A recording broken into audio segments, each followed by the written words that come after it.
मोहि भावे। ये भगवदाश्रित का स्वरूप है, ये भगवत समर्पित का स्वरूप है। इसीलिए भगवान बार बार कह रहे कि क्रिया की पूर्णता में नहीं, तुम कर रहे हो उसकी सिद्धि असिद्धि में समान भाव, क्षमता का भाव, ये उस क्रिया के फल से अनंत गुना बढ़ करके है। उस क्रिया में समान भाव, प्रमादवश नहीं छोड़ना। कोई भागवती कैसा आदेश आ जाए या दुर्घटना हो गई या किसी घटनावश शोक नहीं करना। आप परिक्रमा लगाएं, कुछ ऐसी बात हुई, परिक्रमा छूट, कोई परेशानी, आप बिल्कुल वैसे ही प्रसन्न मुद्रा में, क्योंकि हमको उससे कुछ लेना ही देना नहीं था। प्रभु करा रहे थे, हो रही थी, रोक दिया, रुक गई। हम प्रभु के आश्रित हैं। जो भगवत आश्रित होता है वो उपासक किसी भी क्रिया से अपना कोई भी संबंध नहीं रखता, क्योंकि ये शरीर प्रभु को समर्पित है। अब इसकी क्रियाएं प्रभु करवाएंगे। जो कर बड़ा साधन बन गया तो उसको कोई गर्व नहीं होता, और ऐसा लोक देखने में लगता है कोई साधन नहीं हो रहा तो उसे कोई शोक नहीं होता, क्योंकि वो इनके बल से नहीं, वो सीधे हरि के बल से है। अब गूढ़ बात का रहस्य हरिराम व्यास जी के, काहू के बल भजन को, काहू के आचार, व्यास भरोसे। मूल बात भरोसा उसको श्री लाडली जी के चरणारविंद से, न क्रियाओं से है न भजन से है। अभी ऐसी विक्षिप्तता में भजन रुक गया तो हमारी लाडली जो है ना संभाल लेंगी। अगर अभी बिना भजन के शरीर छूट गया, हम भगवदाश्रित है, कोई ऐसी मूर्छा अवस्था, कोई ऐसी अवस्था, तो वो कह रहे उस समय मैं स्वयं आती हूं, वो आ जाएंगे। क्या हमें परेशानी, कितनी निश्चिंतता, कितनी बेपरवाही। वो अपने स्वरूप को जान जाता है, ऐसा भगवदाश्रित उपासक। स्वरूप को जानने का मतलब सही माने में हमारा जो स्वरूप है उसका किसी क्रियाहीनता से या क्रिया उत्तमता से कोई फर्क नहीं। वहां क्रियाओं की पहुंच ही नहीं, अपने स्वरूप कोई आवश्यकता नहीं, न सत्क्रिया न असत्क्रिया, स्वरूप की। अब वहां तक पहुंचे नहीं इसलिए है चलो ऐसा करो ऐसा ना करो। इसका परिणाम होगा कि कर्ता भाव ही लीन हो गया, क्रिया रहित हो गया, अर्थात मैं नहीं कर रहा हूं। यह अनुभव होता है बड़े बड़े महापुरुषों को जो भगवत प्राप्ति के नजदीक पहुंच रहे हैं या जो भगवत प्राप्त हो गए हैं। कुछ नहीं हो रहा, सब कुछ होते हुए कुछ नहीं हो रहा। करें करावें आप सब जनह बढ़ाई दे। तीनों लोग 14 भुवनों में जितने भी चराचर जीव हैं उन सबके स्वरूप का उसे ज्ञान हो जाता है। तो अलग अलग वो चिंतन करता होगा कि चींटी का क्या स्वरूप, हाथी का क्या स्वरूप, नहीं। जैसे कांच के महल में खड़े हो तो हजारों लाखों रूप तुम्हें दिखाई दे रहे हैं, लेकिन वो किनके हैं, अपने हैं ना, तो जान गए ना लाखों रूप को।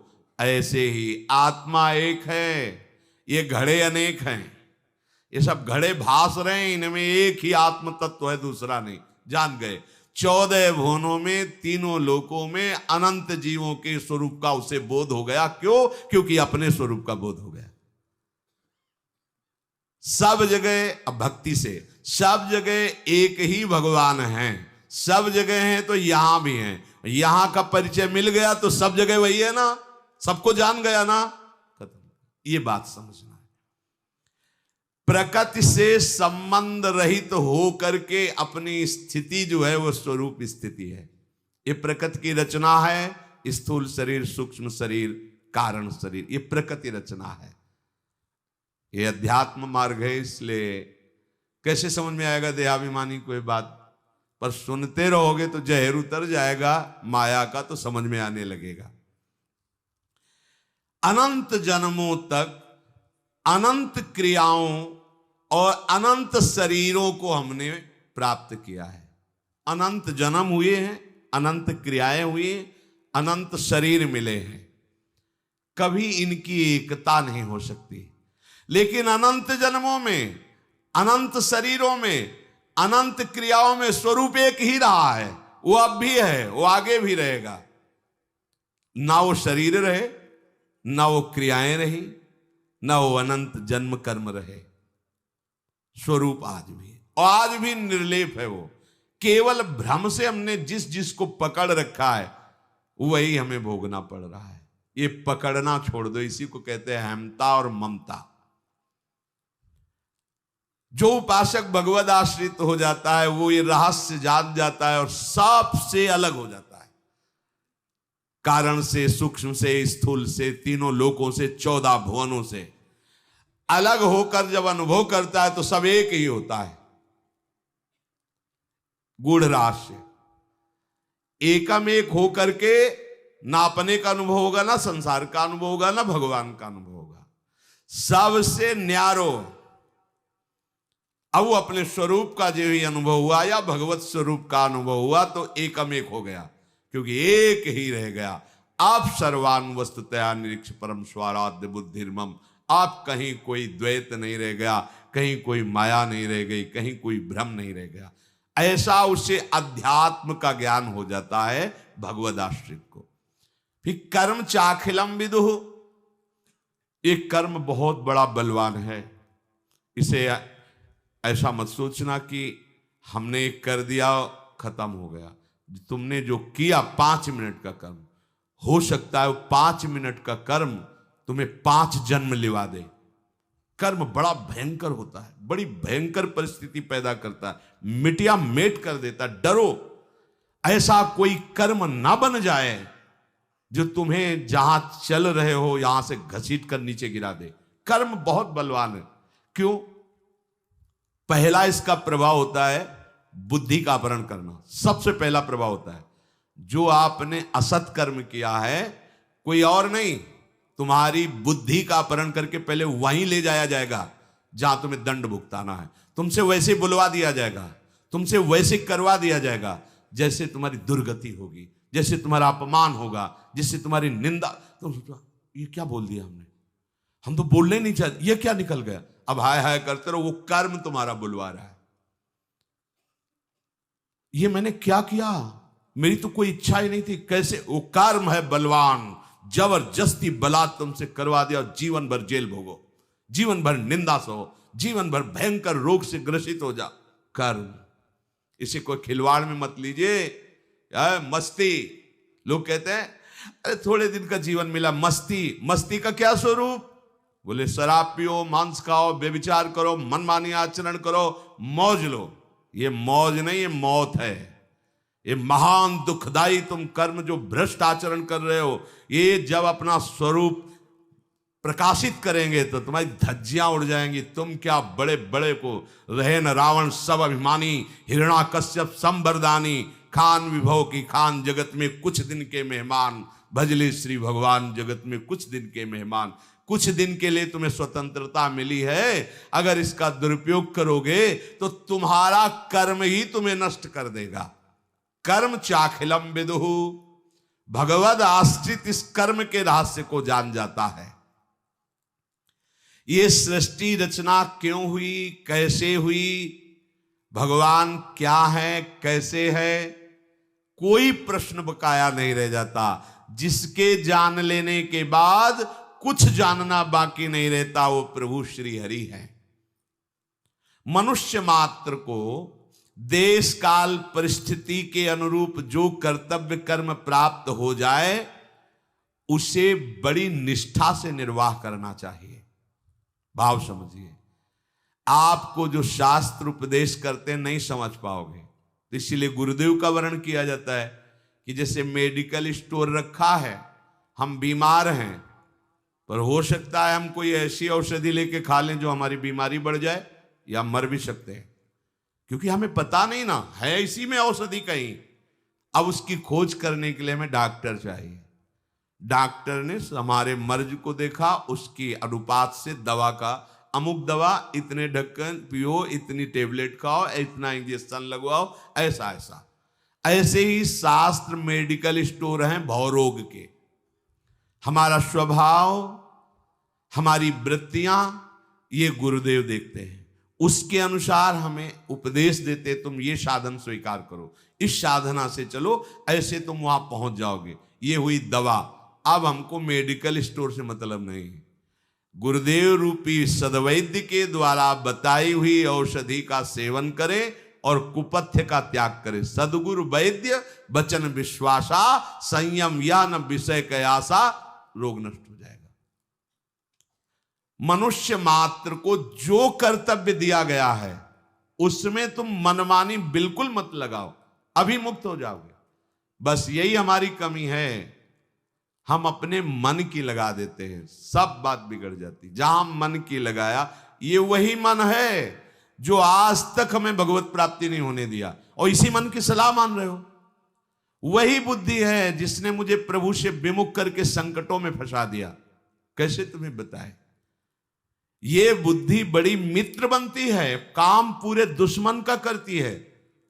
अगर ये निर्णय कर देती कि ये गलत है, नहीं करना है, और दृढ़ रहती, तो मन नहीं कर पाता, क्योंकि मन इसके अनुमति के बिना नहीं चलता। ध्यान रखना, हो क्या गया, मन ने फुसला के बुद्धि को अपने अधीन कर लिया है। इंद्रियां मन के आदेश के बिना नहीं चल सकती। इंद्रियों ने मन को फुसला कर अपने अधीन कर लिया, मन ने बुद्धि को कर लिया, और विषय ने इंद्रियों को वश में कर, सब उल्टा हो गया। जबकि बुद्धि के शासन में मन है, मन के शासन में इंद्रियां है, इंद्रियां शासित निर्विषय भगवत मार्ग। विषयों के प्रलोभन में इंद्रियां, इंद्रियों के बस में मन, मन के बस में बुद्धि, नरक का मार्ग, संसार का मार्ग। प्राय हम इसी लाइन में खड़े हैं। विषयों के वशीभूत इंद्रियां, इंद्रियों के वशीभूत मन, मन के वशीभूत बुद्धि, उल्टा हो गया। कैसे हम इसे सन्मुख करें? बस केवल आज्ञा का पालन। बहुत जोर की बात है। संतों को अपने प्राणों से भी ज्यादा प्रिय सिद्धांत लगता है। अगर उनके अनुभूत सिद्धांत को मान लो तो तुम प्राणों से भी अधिक प्यारे हो जाओगे। एक पूछ रहे थे कि गुरुदेव को शिष्य सतत चिंतन करने की चेष्टा करता है, क्या गुरुदेव भी कभी कभी अपने शिष्य का चिंतन करते हैं कि नहीं? ऐसा प्रश्न किया था। यद्यपि वो अपने भाव से कर रहे थे। बच्चा जब भूख लगती है तब मां की याद करता है, और वो खेलने में अगर मगन है तो मां की याद नहीं रहती। लेकिन मां, वो खेल भी रहा है, कार्य भी कर रही, तो एक दृष्टि बच्चे पर ही रहती है। ये एक वात्सल्य का नमूना है।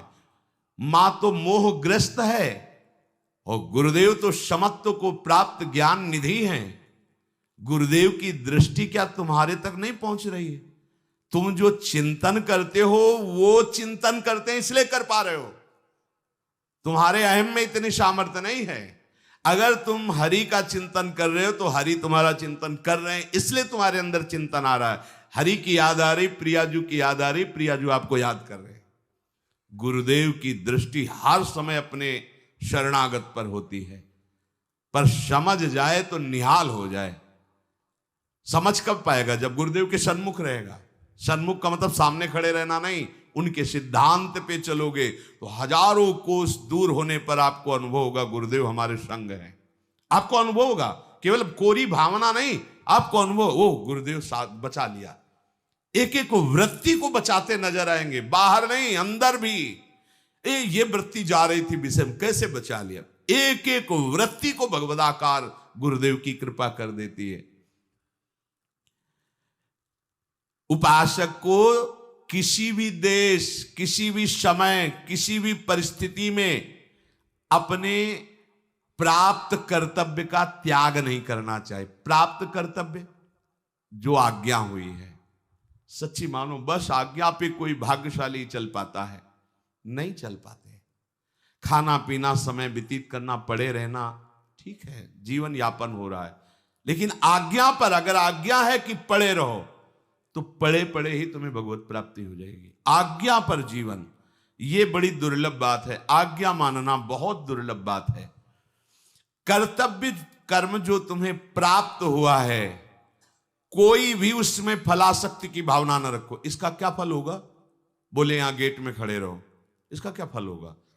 इससे अच्छा है ये 2-2.5 घंटा सत्संग में व्यतीत करेंगे ना, तो हम परिक्रमा लगा के आ जाते, फिर खड़े मिल जाएंगे। नहीं, गलत हो गया। काय खड़े रहो तो बस खड़े रहो जब तक वो तुम्हारी तरफ दृष्टि न दे दे। पर ऐसा धैर्यवान वही हो सकता है जो बिका हुआ है, और ऐसे बिके हुए उपासक के अंदर ये आ ही नहीं सकता कि चलो अमुक शुभ कर्म कर लेते हैं। नहीं, आज्ञा से बढ़कर कोई शुभ कर्म नहीं। अगर कहीं उसमें फलेच्छा कर ले तो बांधने वाला कर्म बन जाएगा। फलेच्छा नहीं की आज्ञा पे, तो वही कर्म उसे जीवन मुक्तता की तरफ ले जाएगा। ये रहस्य है। अपनी लगा दी तो वही कर्म जो जीवन मुक्तता की तरफ जाने वाला है वो बांधने वाला बन गया, और आज्ञा पर है तो वही बांधने वाला कर्म दिखेगा पर जीवन मुक्तता की तरफ चला जाएगा। कर्मों के साथ हमारा अपना कोई संबंध नहीं, केवल आदेश कर्तव्य कर्म का पालन निर्लिप्तता पूर्वक। निर्लिप्तता तभी हो सकती जब आज्ञा पालन। ये आप अमुक कार्य क्यों कर रहे हैं? गुरुदेव की आज्ञा है या शास्त्र आज्ञा है, तो इसका क्या फल होगा? हमें फल से क्या मतलब, आज्ञा है उसका पालन कर रहे हैं बस। ये सच्चे उपासक का हृदय होता है। जो अनन्य भाव से केवल आश्रित होता है उसका प्राकृतिक क्रियाओं से कोई मतलब नहीं होता। ये समझ लीजिए, ये बड़ा सूक्ष्म रहस्य है। किसी भी पदार्थ और व्यक्ति से कोई मतलब नहीं होता क्योंकि भगवत आश्रित है। तो बोले होते हो फिर एकदम एकांत गुफा में बैठा नहीं, लाखों की सभा में रहते हुए भी, समाज में रहते हुए भी किसी से कोई संबंध नहीं, सबकी सेवा करते हुए भी किसी से कोई संबंध नहीं, क्योंकि संबंध तो प्रभु से है और उन्हीं की आज्ञा का वो पालन कर रहा है, तो मात्र दृष्टि केवल प्रभु की तरफ होती है। ये रहस्य ठीक तरह से समझ में आ जाए, सब बात बन जाए। सब क्रियाएं, सबसे मिलना, व्यवहार करना, सब पदार्थों के बीच में रहते हुए भी उसकी कोई भी बंधन वृत्ति नहीं होती। ना कोई पदार्थ बांध सकता है उसे, ना कोई व्यक्ति, ना कोई क्रिया, ना कोई विषय। क्यों? क्योंकि उसकी आंतरिक वृत्ति भगवद आश्रय में होती है। ये प्रभु की प्रसन्नता के लिए कर रहे, ये अपने गुरुदेव की आज्ञा पालन के लिए कर रहे हैं। क्रियाओं का आरंभ और अंत होता है, आरंभ और अंत वाली क्रियाओं से अनंत को नहीं प्राप्त किया जा सकता। पदार्थ उत्पत्ति और विनाशशील है, उत्पत्ति और विनाशशील पदार्थों से अविनाशी को नहीं खरीदा जा सकता। रुपए से, सोना चांदी से, 56 भोग से प्रभु को खरीदा जा सकता है क्या? नहीं खरीदा जा सकता। तपस्या से नहीं खरीदा जा सकता, भजन से नहीं खरीदा जा सकता। हमने इतने लाख जप किया, चलो श्री कृष्ण ऐसा नहीं। बड़े बड़े भजन आनंदी अगर प्रभु को खरीद पाए हैं तो रोते हुए खरीद पाए। दैव्य होकर पुकारा, हे नाथ, आठों पहर उन्हीं की व्याकुलता पूर्वक चिंतन वृत्ति में अहम की गंध नहीं, प्रभु अधीन हो गए। कबीरा हंसना छोड़ दे रोने से कर प्रीति, बिन रोए किन पाइया प्रेम प्यारा मीत। ये रोना नाटक नहीं, ये हृदय की आर्त पुकार होती है। ब्रह्मलोक तक की कोई भी क्रिया, कोई भी पदार्थ सत्य नहीं है, मायाकृत है। अतः भगवद आश्रित उपासक का किंचन मात्र लोक लोकांतर की प्राप्ति कराने वाले कर्म या भोग से कोई संबंध नहीं रहता। ये बड़े आनंद की बात है। हमारा कर्मों से कोई संबंध ही नहीं है, क्योंकि हम केवल आज्ञा पालन करते हैं। अगर उसका कोई फल, कोई बंधन, कोई, वो आज्ञा देने वाले जाने। हमारा तो सिर्फ यंत्रवत आचरण करना। अभी जीवन मुक्ता भी। एक बार सदगुरुदेव भगवान गिरिराज जी की जब परिक्रमा लगती थी, दंडवती, तो कभी कभी बैठ कर ऐसे, तो हम कहते थे गुरु आश्रित उपासक को कुछ करना पड़े? नहीं, अभी समझ ठीक नहीं, इसीलिए बात ऐसी है। गुरु आश्रित उपासक को, अरे कल्पतरु के समीप बैठा है, उसे फिर भी कुछ करना पड़े? कभी कभी ऐसे भाव में बोलने लगे। उनकी गुरु कृपा से उस समय ऐसी वृत्ति थी, महाराज जी जब कभी कुछ भी बोल देते थे, पेन और डायरी रखते थे, पीछे हटे, समय तारीख गुरुदेव भगवान ने ऐसा बोला। बहुत कम बोलते थे, जो अभी डायरी रखी उसको फौरन लिखा। गुरु आश्रित को कुछ करना पड़े, कुछ करना उसका अहम होगा, सूक्ष्म चिंतन। वो तो आश्रित है, जैसा आदेश वैसा जीवन चल रहा है, उस जीवन से उसका संबंध नहीं, उन क्रियाओं से उसका कोई संबंध नहीं। संबंध केवल आज्ञा, और आज्ञा पालन तो जो गुरुदेव का हृदय है वही जागृत हो जाता। नाभाजी महाराज चाहे जितने जन्म साधना करते, अग्रदेवाचार्य के हृदय की स्थिति तक नहीं पहुंच सकते थे अपने गुरुदेव की। मां को जैसे प्यार किया जाता है, ऐसे नाभाजी ने पकड़ लिया गुरुदेव को। मेरी मां गुरुदेव, आठों पहर उनकी सेवा, उनकी जूठन पाना, उनकी आज्ञा में रहना, मुखचंद्र के चकोर बन गए नाभाजी। यद्यपि बाहरी नेत्र, आंतरिक नेत्रों का ऐसा प्रकाश कि गुरुदेव जहां थे वहां पहुंच गए। एक शिष्य समुद्र में, उसका जहाज डूब रहा था, व्यापारी था, तो उसने गुरुदेव अग्रदेवाचार्य जी को पुकारा आर्त भाव से। तो श्री प्रिया प्रीतम को माला धारण करा रहे थे गुरुदेव मानसी सेवा में, तो चित्त खिंचा, तो नाभाजी पंखा कर रहे थे गुरुदेव के, ऐसे ही पंखा किया और कहा, गुरुदेव जहाज निकल गया है, आप जिस सेवा में। अंदर बाहर नहीं, बाहर मौन, सब शांत, बाहर पंखा कर। तो उनका कौन बोला? उनका जिसको अपनी जूठन से पोषित किया। ये नहीं कहा मैं बोला, जिसको आपने अपनी जूठन से पोषित किया है। जब सेवा से निवृत्त हुए तो उनका, भगवान ने तुम्हें ऐसी अमोघ शक्ति दी है, इसका और विस्तार करो। जितने भी महाभागवत हुए उनके चरित्रों को तुम लिखो। तो गुरुदेव हमारी सामर्थ्य नहीं, हमारी सामर्थ्य के हम कैसे जानेंगे कि कबीरदास जी का जीवन क्या रहा, अमुक महापुरुष का। बोले जिस समय तुम जिन महापुरुष का चिंतन करोगे वो स्वयं आकर अपनी जीवनी बताए। ये जो अमोघ स्थिति प्राप्त हुई, ये केवल जैसे छोटा बच्चा अपने मां के अधीन होता है, ऐसे अपने गुरुदेव के अधीन थे। वो स्थिति, तात्पर्य ये हुआ कि हमें ब्रह्मलोक तक की किसी साधन से मतलब नहीं, किसी विषय से मतलब नहीं, किसी स्थिति से मतलब नहीं, किसी लोक से मतलब नहीं।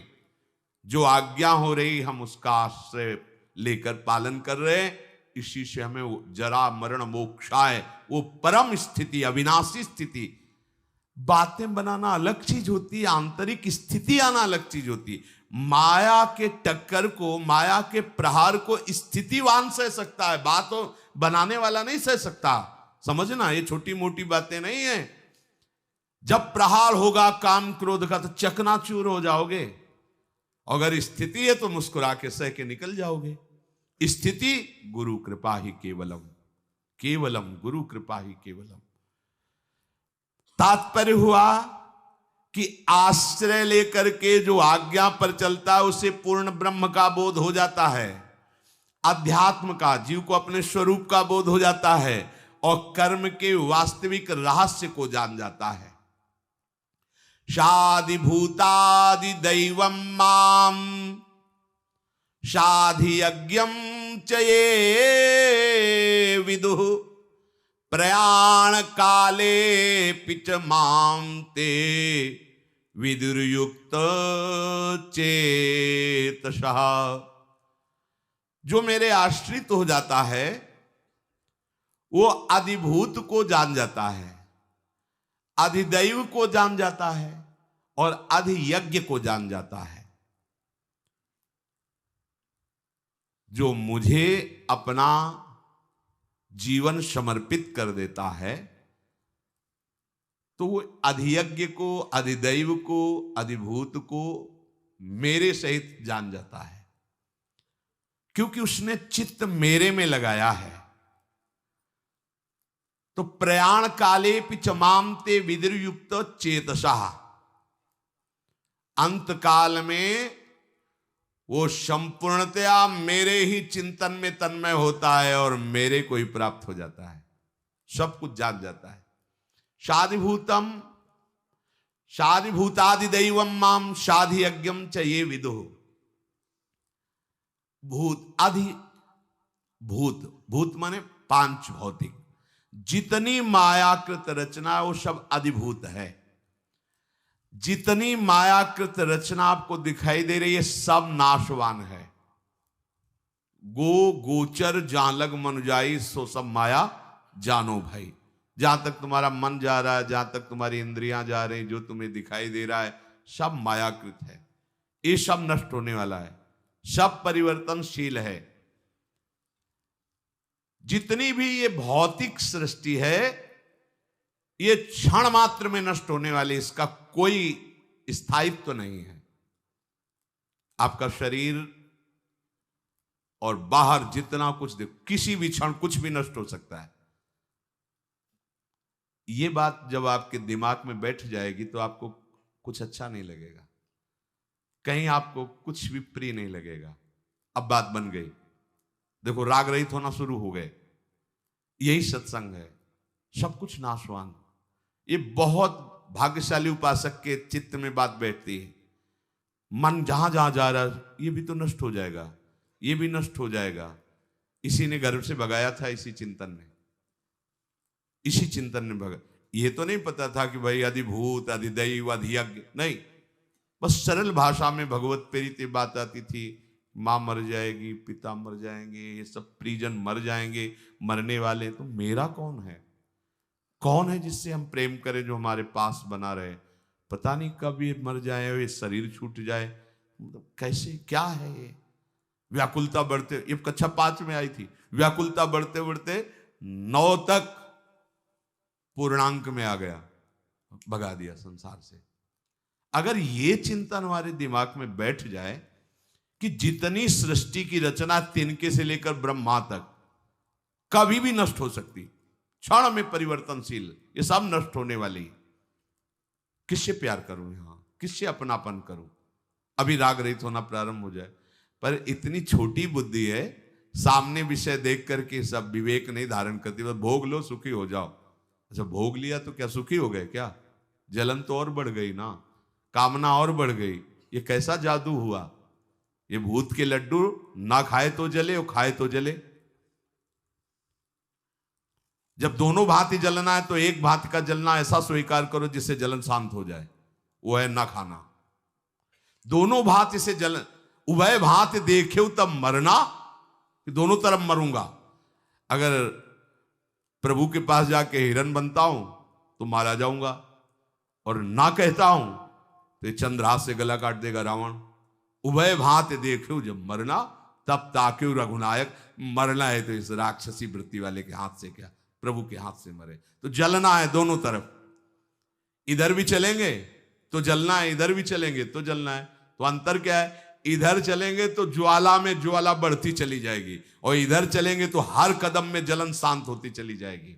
इधर ठीक है, तब ताक्यो रघुनायक शरण। चलो प्रभु की तरफ चलते हैं। जलन तो तुम दोनों तरफ है, एक तरफ कुछ दिन की जलन बर्दाश्त करके महाशांति, परम शीतल।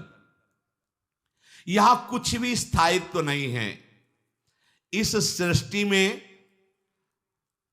जो सुख रूपता भासती है, आकर्षण भासता है, अच्छापन लगता है, वो प्रभु का है, कृष्ण का आकर्षण है। इसमें कोई सत्य नहीं, कोई स्थिरता नहीं, परिवर्तनशील। पर जो सत्य सा भास रहा है, जो अच्छा लगता है, जो प्रियता लगती है, वो श्री कृष्ण है। पर हम श्री कृष्ण को तो देख नहीं पा रहे। किसी व्यक्ति को देखते हैं, वस्तु को देखते हैं, स्थान को देखते हैं, और उसकी सुख रूपता मानकर उसमें रमण करते हैं, जिससे हमारी दुर्गति हो जाती है। अगर हम ये अंदर से जान ले कि आकर्षण तो श्री कृष्ण का है, तो फिर इस नाम रूप का आकर्षण हमें नहीं चाहिए। हमें सीधे ललित त्रिभंगी, जिनका आकर्षण हमें उनसे मिलना है, ये विवेक काम करेगा। जैसे बर्फ दिखाई दे रही है तो बर्फ की कोई सत्ता नहीं, जल ही जल है। ऐसे जितनी भी ये सृष्टि दिखाई दे रही है, इसकी कोई सत्ता नहीं, श्री कृष्ण ही श्री कृष्ण है। बर्फ में जल ही जल है, आकार दिखाई दे रहा है, ठोस है, बर्फ दिखाई दे रही, पर वो जल ही है। थोड़ी देर ऐसे तापमान जहां उसका बढ़ा तो वो पानी हो जाएगा, तापमान घटा तो वो बर्फ हो जाएगा। ऐसे ही सृष्टि जितनी दिखाई दे रही है, ये केवल श्री कृष्ण ही है। जैसे बर्फ में जल ही जल है, ऐसे संपूर्ण सब वासुदेवा सर्वमिति। पहले क्या बताया? एक एक शब्द का राशि है। पहले बताया जो कुछ भी देख रहे हो सब नाशवान है, इसमें स्थायित्व तो कुछ नहीं, सब परिवर्तनशील, झूठा मानो। पहली बात तो जितना तुम्हारा राग है हटा। तो ये आकर्षण और सुख किसका है? श्री कृष्ण का। जैसे बर्फ में जल ही जल, ऐसे संपूर्ण सृष्टि भगवत स्वरूप श्री कृष्ण में। अब अगर हम पहले ये बात रख लेते हैं और हमारा राग भोगों की तरफ है, तब तो फिर क्या हटने की क्या बात भैया, आप श्री कृष्ण से ही मिल रहे हैं। हम जो जो भोग भोग रहे हैं श्री कृष्ण साहब वासुदेवा सर्वमिति। अब हमको किससे वैराग्य धारण करना है? भगवान ही तो है, बड़ा चतुर मन है, फंसा देगा। इसलिए पहली बात समझो, जो कुछ भी देख रहे हो, जो कुछ भी यहां से ब्रह्मलोक तक है, सब नाशवान। इसका बताने का मतलब राग हटाओ। इससे राग हटाया, वैराग्यवान हुए। अब देखो इसमें जो आकर्षण और सुख रूपता है वो श्री कृष्ण, इसलिए वासुदेवा सर्वमिति। अब जाके समझ में आएगा, राग रहित अर्थात वैराग्यवान पुरुष को ही ये ज्ञान होता है, वासुदेव भोगी को नहीं। भोग के लिए तो पहले त्याग, त्यागाच्छांतिरंतरम, शांत हो, पहले शांत होके बैठो, त्यागाच्छांतिरंतरम। अब चिंतन करो, सर्वत्र श्री भगवान है। ये है अधिभूत। अधिभूत को जान लिया। अधिभूत कौन? जो प्रकट में दिखाई दे रहा है वो नहीं है, जो इसमें अंतर में विराजमान वो है श्री कृष्ण। दूसरा कहा अधिदैव, इसकी जितनी भी रचना की है वो हिरण्यगर्भ ब्रह्मा जी ने की है। भगवान के नाभि से कमल प्रकट हुआ, कमल में ब्रह्मा जी, और ब्रह्मा जी ने सारी ये सृष्टि रखी। दैव, जो दैव ने रच दिया कहा जाता है, तो इसकी रचना करने वाला दैव कौन? ब्रह्मा जी। और ब्रह्मा जी को भी रचने वाला कौन? तो बोले अधियज्ञ भगवान विष्णु। अंतर्यामी भगवान विष्णु अपनी नाभि से कमल, कमल से ब्रह्मा जी, ब्रह्मा जी से सृष्टि। और इस अधियज्ञ का आधार कौन? तो प्रभु कह रहे मैं।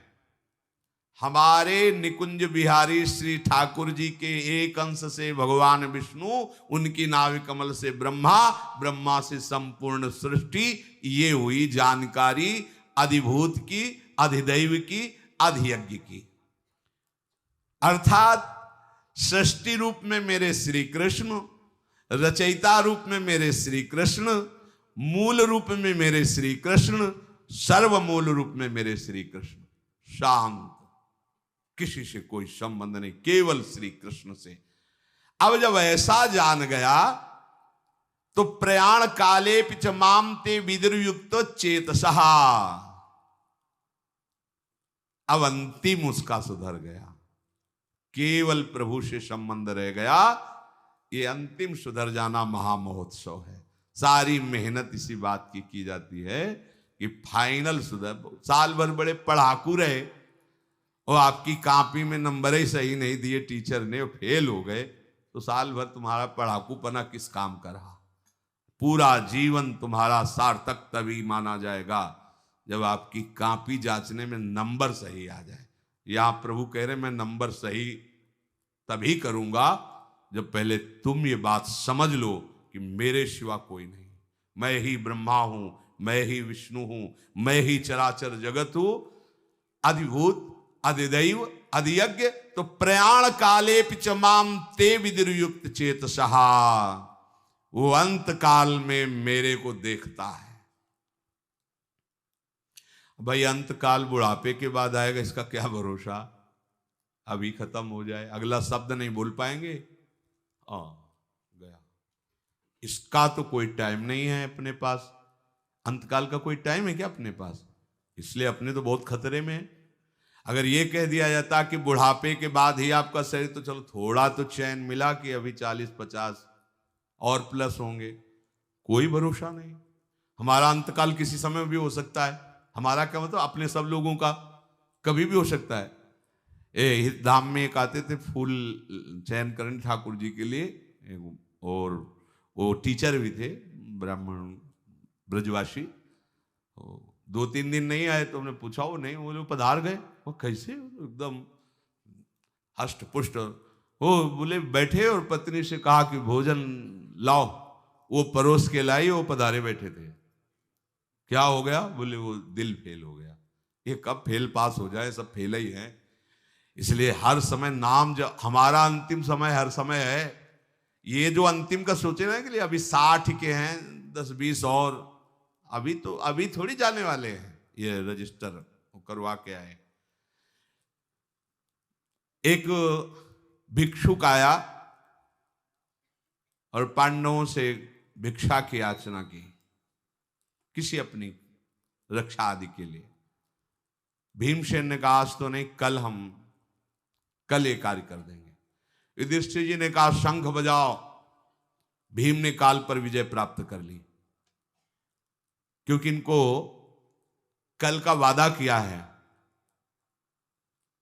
भीमसेन सावधान। तो युधिष्ठिर जी ने कहा तुम्हें कल तक का विश्वास है कि काल बख्श देगा? एक सेकंड का विश्वास नहीं, तुमने कैसे कल के लिए छोड़ दिया?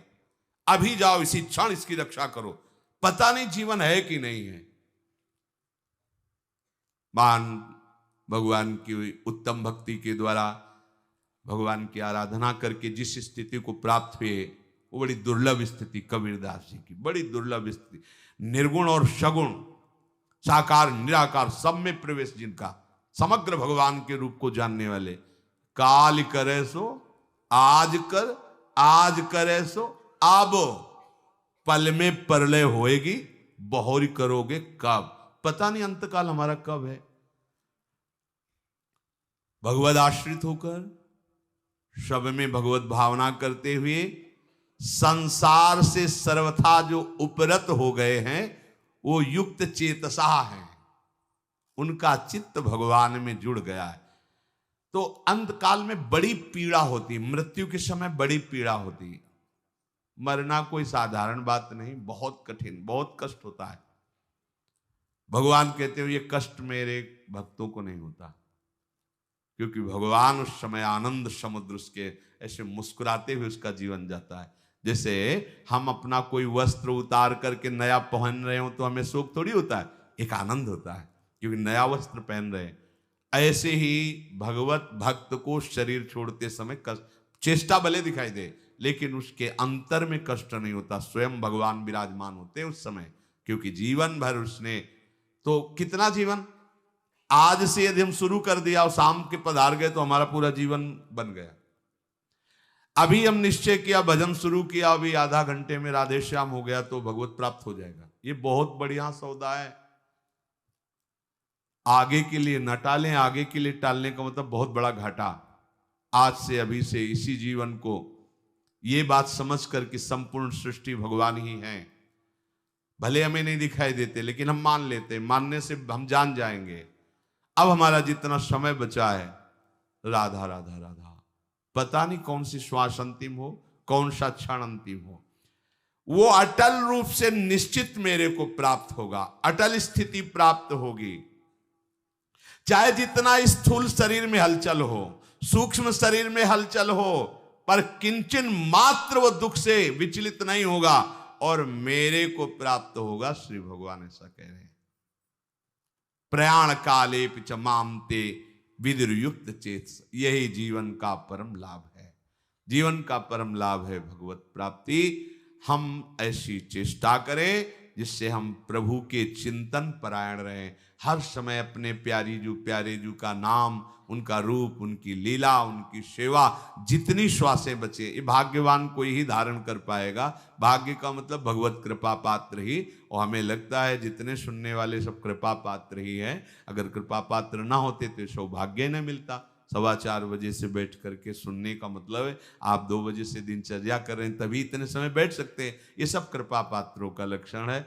अब हम अपनी कृपा पात्रता को और पुष्ट कर दें कि इसी जन्म में हमें प्रिया प्रीतम मिल जाए। हम कोई प्रमाद न करें, मन की अनुकूलता की मांग मत करना हरि गुरु से। वो कृपालु हैं, जो इच्छा करी हो मन माही, ले जाओ, भोगो, देख लो, मांग मत। अगर मांग भी करना तो आगे प्रार्थना जरूर कर देना कि प्रभु यदि आपकी प्राप्ति में बाधक हो तो हमारे मांगते रहने पर भी मत देना। नाथ अब तो आप ही चाहिए, पर ये चाहे हैं, अब देख लो, अगर आपकी प्राप्ति में बाधक हो तो मत देना। ऐसी जरूर शर्त लगा दो। मन के अनुकूल चलने वाला कभी भगवत प्राप्ति नहीं कर पाता। प्रभु के गुरु के अनुकूल चलने वाले को कभी माया परास्त नहीं कर पाती। शेष चर्चा आगे। श्री राधा वल्लभ।